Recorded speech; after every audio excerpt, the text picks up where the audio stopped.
Lalu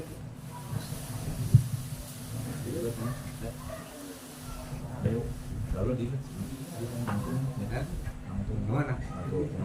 Amin berat dalam pang. Bacakan salawat taksa ya. Supaya semangat. Sallallahu ala Muhammad. Assalamualaikum warahmatullahi wabarakatuh.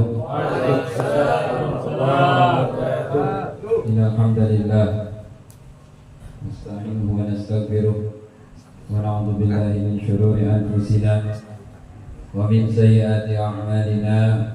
Man yahdihillahu fala mudilla lahu wa man yudlilhu fala hadiya lahu. Asyhadu an la ilaha illallah wahdahu la syarika lah wa asyhadu anna sayyidana wa nabiyyana Muhammadan sallallahu alaihi wasallam abduhu wa rasuluhu la nabiyya ba'dahu. Allahumma salli wa sallim wa barik wa karrim wa majjid wa 'azzim ala sayyidina Muhammadin sallallahu لقد لما أملك والخاتم لما سبق ناصر الحق بالحق والهدي إلى صراطك المستقيم وعلى آله وصحبه حق قدره ومقداره العظيم يقتله يا عليم. أما بعد حضرات المكرمين والمحترمين, yang saya hormati dan saya muliakan para segenap alim ulama, para asatidz, para kesepuhan, terkhusus kepada guru kita, pimpinan majlis Ratib Al-Haddad, Ustaz Syekh Puji, dan juga kepada kesepuhan kita Pak Haji Edi dan para ustaz-ustaz yang lainnya yang mohon maaf ya, karena belum kenalan jadi nggak tahu nama gitu ya. Namun insyaallah tidak mengurangi rasa hormat, takzim serta mahabbah saya kepada para kiai, para alim ulama. Kita doakan mudah-mudahan mereka semua senantiasa diberikan kesehatan oleh Allah Subhanahu wa taala, dan umur diberikan keberkahan di dalam ilmu kehidupannya serta keluarganya. Amin ya rabbal alamin. Dan juga salam penghormatan kepada bapak-bapak, para jamaah yang malam hari ini hadir dalam rangka yaitu tasyakuran. Tasyakuran itu enggak ya? Nah, soalnya undangannya ya nggak tertera gitu apa gitu kan. Di sini cuma silaturahmi, pembukaan pengajian ke RT 04. Yang saya muliakan, saya hormati juga tuan rumah ya. Tuan rumah yakni Bapak Agus sekeluarga, yang dalam hal ini beliau sekeluarga menjadi perantara kita berkumpul mengingat nama Allah, menyebut nama Allah, menyebut nama kekasih Allah yaitu baginda Nabi besar Muhammad sallallahu alaihi wasallam. Mudah-mudahan hadirnya kita pada malam hari ini dalam acara yang sangat luar biasa ini Allah berikan rahmat serta ampunan kepada kita semua. Amin ya Allah. Masyaallah hadirin rahimakumullah.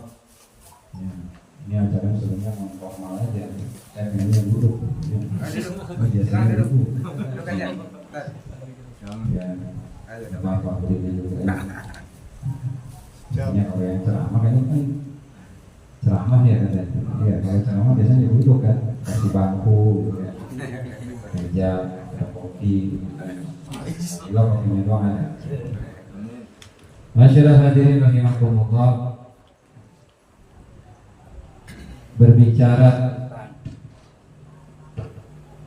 ya syukur, kita bahas syukur dulu ya. Biasanya saya setiap malam Senin ini bawa kita karena ini minggu ya, juga beda apa ini, beda kondisi, jadi nggak bawa kita ya.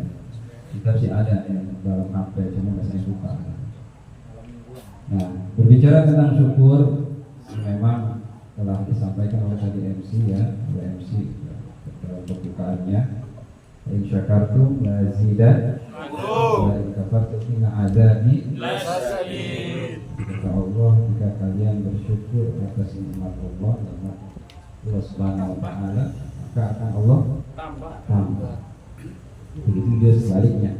jika kalian kufur, tidak bersyukur atas nikmat Allah, kata Allah, apa? Inna adzabi lasyadid, sesungguhnya siksaanku amatlah pedih. Apa itu syukur? Kita setiap hari ya kita syukur dan jadi orang ya. Apa itu syukur? Sering ngomong gitu, sering dengar syukurlah sama Allah, dengan banyak ngeluh, benar nggak? Nah, saya tanya sekarang, definisi atau pengertian syukur itu apa? Nah, ada yang tahu? Kalau tahu saya kasih rokok sebatang. Syukur kata para ulama mendefinisikan atau mengartikan syukur, kata mereka ya sarful abdi bima an'amallahu alaihi lima khuliqa li ajlihi. Kurang lebih seperti itu. Arti ya? Betul. Sudah baik jam akhir ini ya. Jadi kata para ulama, syukur itu berusahanya seorang hamba ya. Jadi mengerahkannya seorang hamba atas nikmat anugerah karunia Allah yang telah Allah berikan, dia kerahkan, dia gunakan untuk apa yang telah Allah ciptakan, untuk tujuan yang Allah ciptakan. Tujuan diciptakannya makhluk Allah, terutama manusia dan jin. Apa tujuan kita diciptakan? Hah? Apa kata Allah? Wa ma khalaqtul jinna. Tidak ada tujuan Allah menciptain manusia jin kecuali untuk ibadah. Jadi sejatinya ibadah-ibadah yang kita lakukan, entah itu sholat, baik sholat fardu ataupun sholat sunnah, entah itu puasa fardu atau puasa sunnah, zakat ataupun sedekah, silaturahmi, kemudian berbakti kepada kedua orang tua, berzikir, hadir di majelis ilmu, dan lain sebagainya, ibadah-ibadah. Ya. Nah, sejatinya ibadah-ibadah tersebut itulah bentuk syukur yang sebenarnya. Jadi bukan syukur itu tidak cukup hanya diucapkan di dalam mulut saja bisa, tapi harus ada pembuktian. Oleh apa? Oleh segenap anggota tubuh kita. Ya, tapi nggak cukup alhamdulillah. Yang memang dikatakan kategori syukur, kita mengucapkan alhamdulillah, tapi harus disertai oleh anggota badan yang lain, diikuti oleh anggota badan yang lain.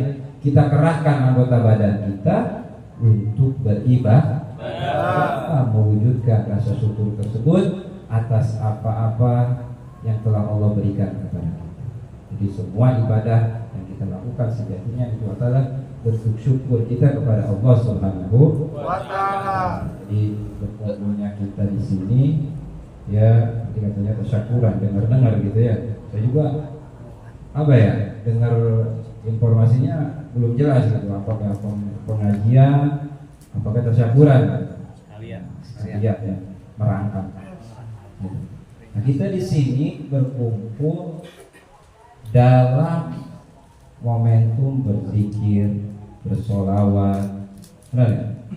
Boleh kita baca apa? Ya, kita maulid, sejarah singkat kehidupan Nabi besar Muhammad Sallallahu Alaihi Wasallam. Ini semua adalah ibadah, karena zikir, sholawat itu ibadah bukan? Ibadah. Nah, oleh sebab itu kumpulnya kita di sini juga bentuk rasa syukur. Jadi pas kalau orang syukuran, berzikir, bersolawat itu pas. Ya, dengan apa yang didefinisikan, diartikan oleh para ulama. Kalau seandainya sekarang ada orang, ya dia melakukan satu acara, entah itu resepsi pernikahan, entah itu resepsi yang lainnya, ya itu kan sebagai bentuk kegembiraan, ya, dan juga rasa syukur. Tapi di situ dinodai oleh hal-hal yang tidak ada nilai ibadahnya. Contohnya apa? Dangdutan, benar ya? Ini keluar dari koridor kata syukur. Ya, kalau seandainya memang betul dia bentuk rasa syukur, mengadakan acara-acara tersebut, jangan melibatkan, jangan memasukkan hal-hal yang di situ Allah benci, Allah murka. Ya, jadi rasa syukur itu harus dibuktikan dengan hal yang positif atau dengan ibadah amal soleh, itu baru syukur yang sejatinya. Itu ya sedikit tentang rasa syukur ya, kurang lebih seperti itu. Kemudian Ustaz Asep tadi temanya cinta kepada Nabi Muhammad SAW. Ya. Saya teringat dalam satu hadis Nabi mengatakan, la yu'minu ahadukum hatta akuna ahabba ilaihi min waladihi wa walidihi wan nasi ajma'in aw ma ma'ana hadis. Kata Nabi, tidak sempurna keimanan salah seorang di antara kalian ya, sehingga aku siapa aku itu Nabi Muhammad lebih dia cintai ketimbang anak-anaknya, orang tuanya, dan juga manusia yang lain. Jadi seseorang ini dianggap imannya sempurna oleh Allah dan Nabi Muhammad SAW ketika menjadikan Nabi Muhammad sebagai prioritas nomor satu. Ya, lebih kita utamakan dari siapa? Dari anak istri kita. Lebih kita utamakan dari siapa? Dari orang tua kita.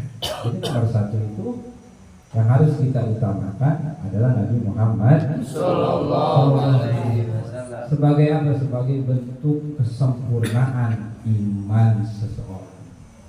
Jadi kalau kita mau disebut seseorang mukmin yang sempurna keimanannya, harus menjadikan Nabi Muhammad Sallallahu Alaihi Wasallam adalah nomor satu. Ya, terus nomor satu. Jangan diduakan Nabi Muhammad. Ya, jangan pernah menduakan Nabi Muhammad Sallallahu Alaihi Wasallam. Bahkan, ya, Nabi Muhammad Sallallahu Alaihi Wasallam ini sudah membuktikan rasa cinta beliau kepada kita sebelum kita diciptakan. Ya. Jadi begitu besar cintanya Nabi Muhammad Sallallahu Alaihi Wasallam. Bahkan diriwayatkan, ya, cintanya Nabi Muhammad tidak hanya sekedar di alam dunia, Pak. Cintanya Nabi Muhammad sampai dibawa ke akhirat, Pak. Bukti cinta Nabi Muhammad kepada umatnya di dunia, ya, dalam satu riwayat, ya, dalam satu riwayat bahwasanya Nabi Muhammad SAW ketika beliau mendekati ajal, ya, ketika beberapa saat lagi ingin wafat, ya, malaikat Jibril alaihissalam datang kepada Nabi Muhammad SAW. Pada saat itu Nabi Muhammad sudah tidak bisa duduk, tidak bisa apa-apa, hanya berbaring saja, ya, ditemani oleh putri beliau yaitu Sayyidah Fatimah. Kemudian juga menantu beliau Sayyidina Ali radhiyallahu anhu. Nah, malaikat Jibril alaihissalam ketika itu datang kepada Nabi Muhammad sallallahu alaihi wasallam, ya, bahwa malaikat Jibril mengatakan kepada Nabi Muhammad sebelum dia masuk ke rumah Nabi Muhammad, dia mengucapkan salam. Kemudian setelah masuk, dipersilakan masuk, malaikat Jibril tersebut mengatakan kepada Nabi Muhammad, ya Muhammad sallallahu alaihi wasallam,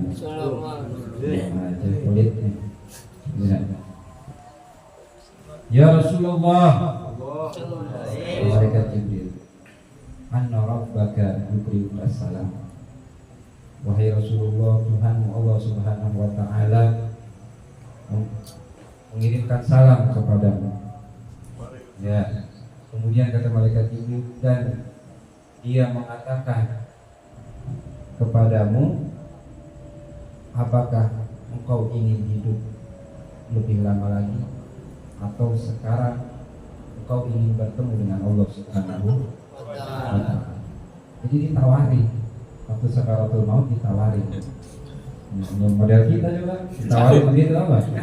Panjang umur sih. Panjang. Kemudian apa jawaban Nabi? Bal rafiqil a'la.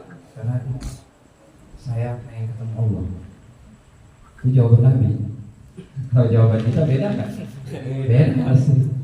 Karena belum siap ketemu Allah, benar ya? Banyak apa? Banyak dosa. Nabi Muhammad orang yang suci bersih dari dosa. Nabi Muhammad, ya. Kata Nabi Muhammad, aku ingin bertemu dengan Allah Subhanahu Wa Taala. Ya, itulah pilihan Nabi besar Muhammad. Ketika mendengar jawaban dari Nabi Muhammad SAW, kemudian Allah mengutus malaikat Israel. Ya, malaikat Israel untuk mencabut nyawa suci Nabi besar Muhammad SAW. Kemudian malaikat Israel turun, ya, kemudian masuk ke rumahnya Nabi Muhammad SAW.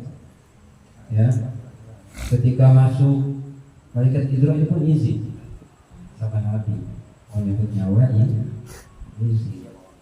Coba sama kita, kira-kira. Cabut aja langsung. Nah, siapa lu kata malaikat Israel? Ya, jadi beliau izin kepada Nabi Muhammad SAW.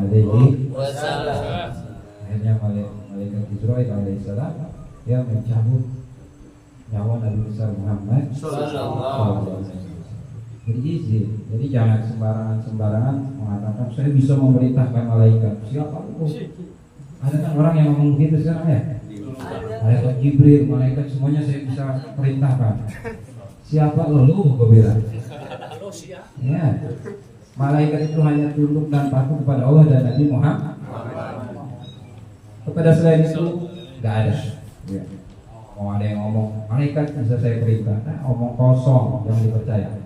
Ya, malaikat Israel izin kepada Nabi Muhammad SAW untuk mencabut nyawa beliau. Akhirnya ketika nyawa beliau dicabut oleh malaikat Israel, ya, malaikat Israel, Nabi Muhammad kesakitan. Ya, beliau merintih dengan sebuah tenaga. Ya, kata Nabi Muhammad, sakit sekali, ya, sakit sekali dicabut nyawa ini, wahai Israel. Sampai-sampai diriwayatkan malaikat Jibril yang pada saat itu hadir ini memalingkan pandangan beliau, gak melihat wajah suci Nabi Muhammad SAW. Akhirnya Nabi Muhammad SAW bertanya kepada malaikat Jibril, wahai Jibril, kenapa kau memalingkan pandanganmu dari wajahnya? Kata malaikat Jibril, ya Rasulullah, aku tidak tega, aku tidak kuat melihat wajah kekasih Allah sedang dicabut nyawa.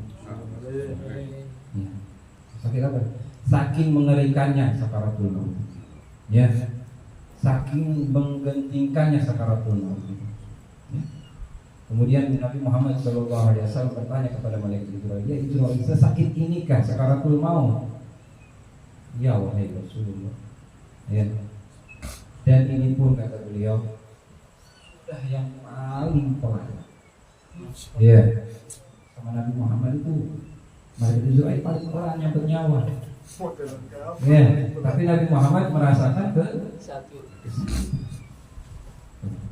Ya. Maka kata Nabi Muhammad, ketika kondisi menggentingkan sakaratul maut tersebut, beliau ingat apa? Ummati. Kata Nabi Muhammad, gimana umat saya ketika sakaratul maut?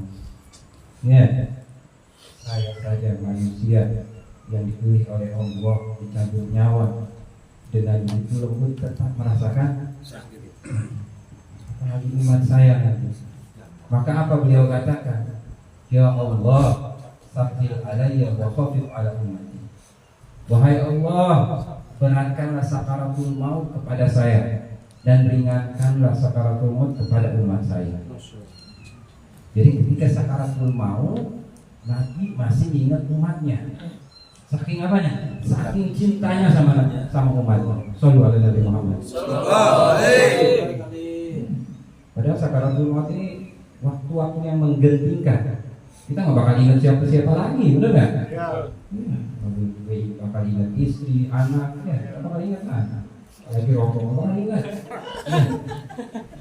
Jadi Nabi Muhammad ketika sakaratul maut masih mengingat. Yang beliau ingat bukan anaknya, bukan putrinya Sayyidah Fatimah Az-Zahra, bukan menantunya Sayyidina Ali bin Abi Thalib, bukan sahabat-sahabat beliau, Sayyidina Abu Bakar, Sayyidina Utsman, Sayyidina Umar, bukan. Yang beliau ingat siapa? Umar.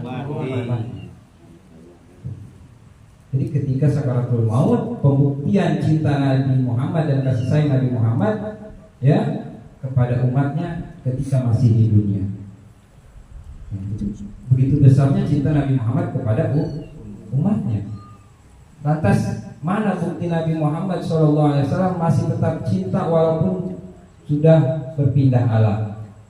Ya, dalam satu riwayat Nabi mengatakan ya bahwa amal umat Nabi Muhammad ini dilaporkan kepada Nabi Muhammad sebelum dilaporkan kepada Allah. Jadi nih enaknya jadi umat Nabi Muhammad kayak gini ya, semua amal kita baik amal soleh ya, amal yang buruk ini sebelum dilaporkan kepada Allah ya dilaporkan terlebih dahulu kepada Nabi Muhammad. Apa kata Nabi di dalam hadis mengatakan, fa in wajadtu fihi khairan hamidullah wa in wajadtu ghaira dzalika istaghfirullah. Kata Nabi, kalau saya mendapati ya catatan amal umat saya berupa kebaikan, saya bersyukur kepada Allah Subhanahu wa taala. Ya. Silakan. Ya. Dan ketika saya temukan catatan amal umat saya ghaira dzalika enggak baik, jelek, maka apa yang Nabi berbuat? Aku mintakan ampun untuk umatku. Itu ketika Nabi berada di alam barzakh sekarang, di alam kubur. Jadi jangan disangka Nabi ini wafat begitu saja. Ya. Nabi sekarang di alam barzakh, di alam kubur, itu. Ya. Jadi jangan sangka Nabi itu sudah wafat. Jangan. Nabi hidup di alam barzakh, di alam kubur. Beliau menunggu setiap laporan amal umatnya ini ditunggu. Ya. Kalau dapat yang baik amalnya, Nabi Muhammad bersyukur kepada Allah. Tapi kalau amalnya buruk, maka Nabi Muhammad memintakan ampun untuk umatnya. Itu bukti cinta Nabi Muhammad sampai ke alam barzakh, alam kubur. Ya. Kemudian mana bukti Nabi Muhammad cinta dan sayang kepada umatnya di akhirat? Ya. Dalam satu riwayat ya disebutkan bahwa kelak ya di akhirat itu akan ada singgasana yang dibuat dari cahaya. Jadi ada kursi-kursi yang diciptakan oleh Allah Subhanahu wa taala dari cahaya. Setiap kursi tersebut sudah ada yang mendudukinya. Ya. Siapa mereka? Para nabi dan rasul. Jadi yang menduduki kursi tersebut yang terbuat dari cahaya itu adalah para nabi dan rasul. Dimulai dari Nabi Adam sampai Nabi Isa alaihissalam hanya satu kursi yang kosong. Kursi siapa? Nabi Muhammad sallallahu alaihi wasallam. Beliau nggak duduk di singgasana yang terbuat dari cahaya tersebut. Lantas kemana beliau? Sedangkan para nabi dan rasul pada saat itu duduk di masing-masing kursinya, duduk di masing singgasananya. Kemana Nabi Muhammad? Mencari umatnya. Beliau mencari ke Sirat, beliau mencari ke Mizan, beliau menunggu kita di haud telaga. Ya. Jadi kemuliaan yang Allah berikan kepada Nabi Muhammad tidak membuat Nabi Muhammad lupa atas umatnya. Jadi beliau di akhirat bakal mencari kita, ya, bakal mencari kita.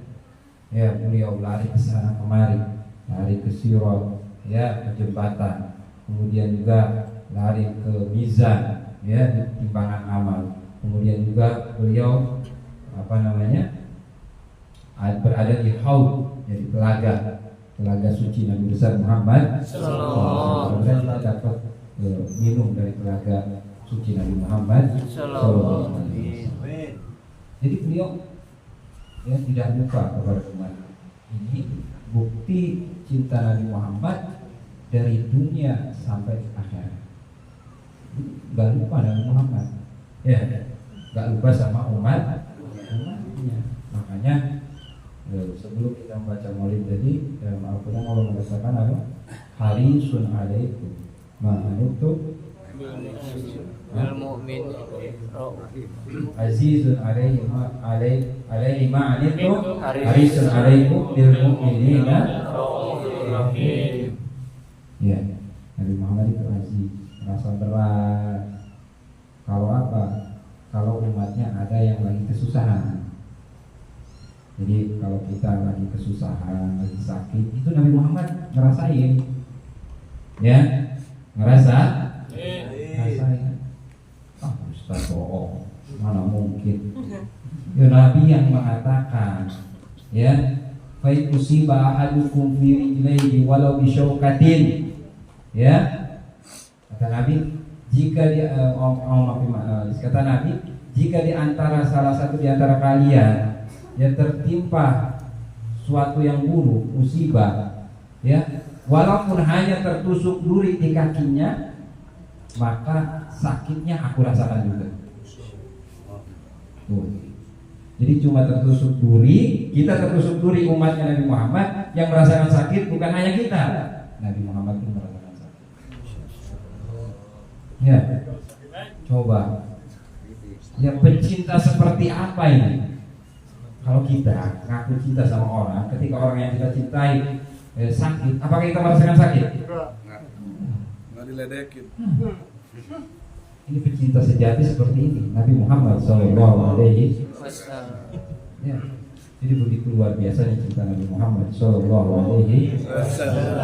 Maka kita seharusnya mengaku umatnya, mengharap syafaatnya, harus mencintai Nabi Muhammad sallallahu alaihi wasallam. Gak ada cara lain biar selamat dunia akhirat ini, harus cinta sama Nabi Muhammad. Ya, itu jalan satu-satunya. Dan membuktikan cinta kepada Nabi Muhammad ini banyak cara. Di antaranya kita beramal soleh, bukti cinta kita kepada Nabi Muhammad SAW. Kemudian juga memperbanyak sholawat, itu juga bukti kita cinta kepada Nabi Muhammad SAW. Kemudian juga cinta kepada zuriyahnya. Ini yang penting. Kenapa saya bahas ini? Karena mulai banyak dikeluarin lagi. Ya, banyak yang ngompor-ngomporin supaya benci sama keturunannya Nabi Muhammad sallallahu alaihi wasallam. Ada hadis itu bukan keturunan Nabi. Ya.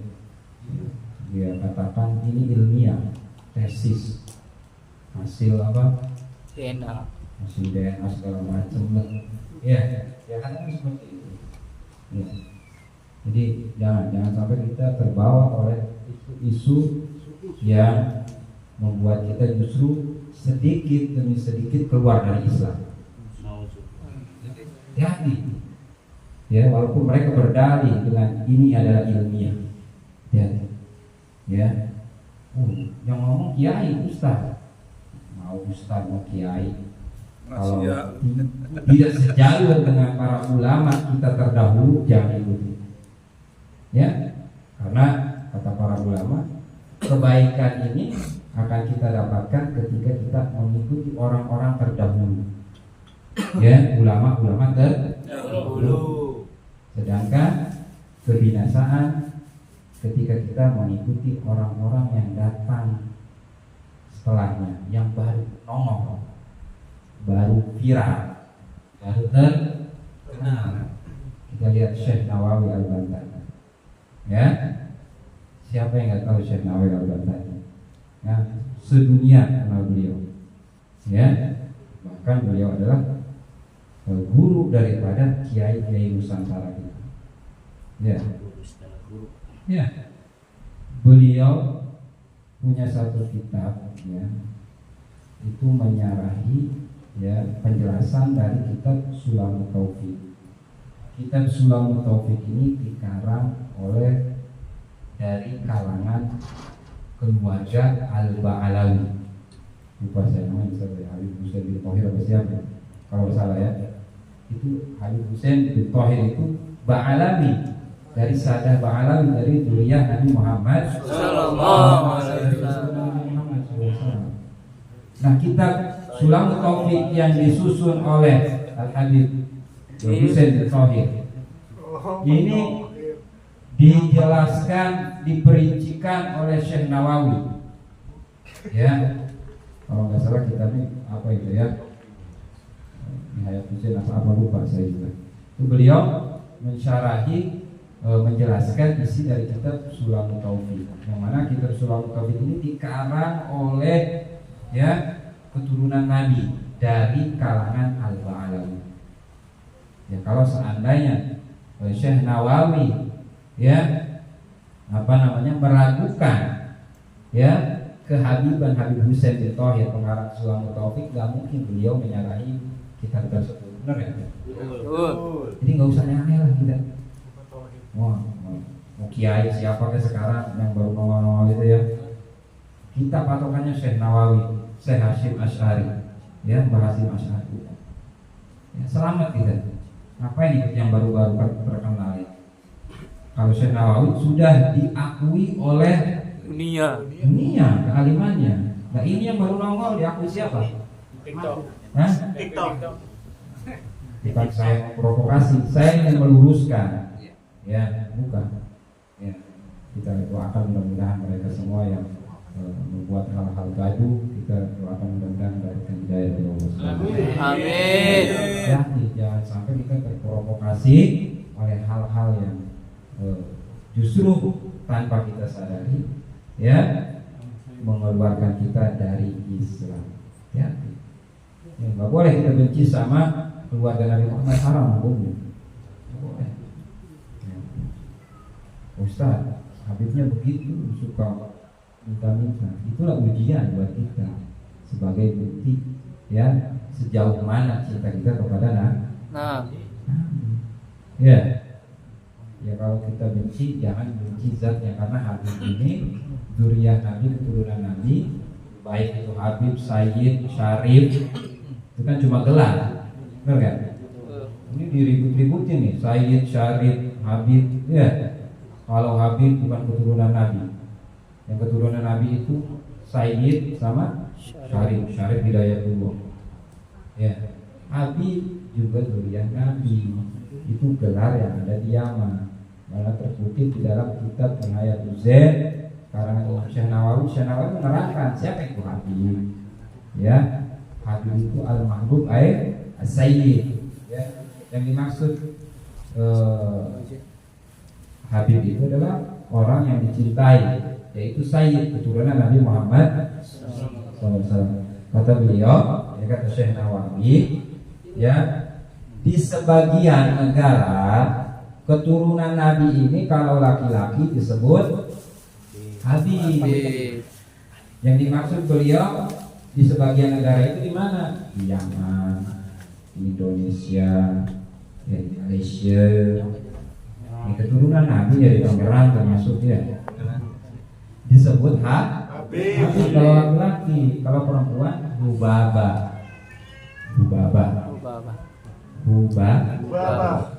Kemudian beliau melanjutkan, menjelaskan kembali, dan kebanyakan ya atau juga terkenal dengan Syarifah ya, Hubabah Syarifah gitu ya. Cuma ini kan mencocokkan antara Habib, ya kata Habib harus cocok berarti Hubabah perempuannya. Ya. Kemudian kata beliau di sebagian di banyak negara keturunan Nabi disebut Sayyid, Syarif. Di kebanyakan negara ya, di Mekah, di Madinah, kemudian di Maroko, banyak di Afrika ya, keturunan Nabi itu disebutnya Sayyid, Syarif. Itu kebanyakan negara. Sebagian negara nyebutnya Habib. Jadi jangan usah dirikuti. Syekh Nawawi sudah menjelaskan hal tersebut. Ya, Habib bukan keturunan Nabi, palsu. Nah, ini bahaya. Ya, bahaya, jangan sampai kita terprovokasi oleh hal-hal yang saya katakan justru semakin membuat kita jauh dari Islam, bahkan bisa mengeluarkan kita dari Islam. Alhamdulillah, amin. Jadi kita cinta kepada Nabi, ya, salah satunya itu mencintai keluarga Nabi besar Muhammad Sallallahu alaihi ya, wasallam. menghormati keluarganya Nabi Muhammad, serta keturunan Nabi Muhammad Sallallahu alaihi wasallam. Jadi jangan pernah ragu lagi ya dengan Syekh Nawawi, Abdul Hasim Asy'ari. Kita harus ikut mereka, ulama-ulama terdahulu yang sudah terkenal keilmuannya, yang sudah terkenal dengan kewaliannya.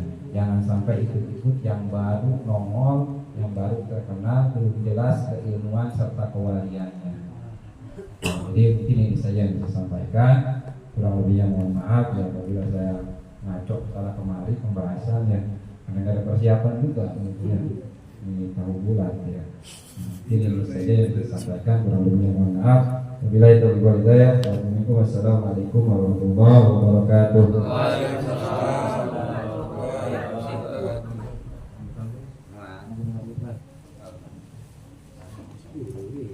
Assalamualaikum warahmatullahi wabarakatuh.